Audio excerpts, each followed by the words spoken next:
ভবিষ্যৎ জেনারেশনকে এটা বুঝাইতে হবে অতীতের যেটা আমাদের বেরেনি বুদ্ধিজীবী শিক্ষিত লোকদেরকে হত্যা করেছে ভারত আমাদের, তাদেরকে হত্যা করা হয়েছে গত জালেম সরকারের হাত দিয়া যতগুলো মানুষকে ফাঁসি কষ্টে, নির্দোষ মানুষদেরকে ফাঁসি কষ্টে ঝুলাইছে, এটা ভারতের ইশারায় হয়েছে।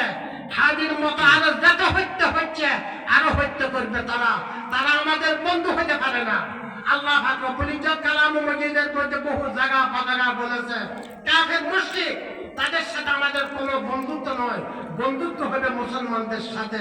আমরা এটা বুঝাইতে হবে আমাদের। আলহামদুলিল্লাহ অনেকজন আল বাজার রাজাকার করে এরকম ভাবে গালি দেন, আর গালি এটা দিন এরকম ভাবে। স্বাধীনতা সবাই চায়, তুমি আমার বাইকে গালি দিচ্ছ, আলবাদা করে দাঁড়িয়ে রাখেছে, নামাজ পড়েছে, মুসলমানদের ভাতৃত্ববোধের কথা বলতেছে, ওই জন্য সেই তো এই দেশ স্বাধীনের পরে সেই দ্বন্দ্ব করাপন করেছে, তাকে কোন গালো ওই মুনাফেক, তুই তাকে আলবাদার রাজাকার করে গালি দিচ্ছ।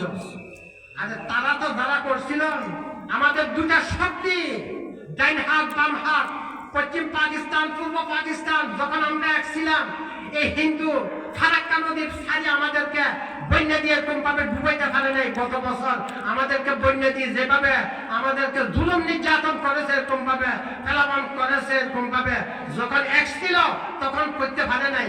এগুলো করার জন্য আমাদেরকে এরকম ভাবে পৃথক করাই আছে, এরকম ভাবে এটা স্মরণ রাখবেন। এরকম ভাবে তাদের ফিক্সিশন মতো যদি আমরা চলতে থাকি তাহলে শান্তি কখনো আমরা পাবো না।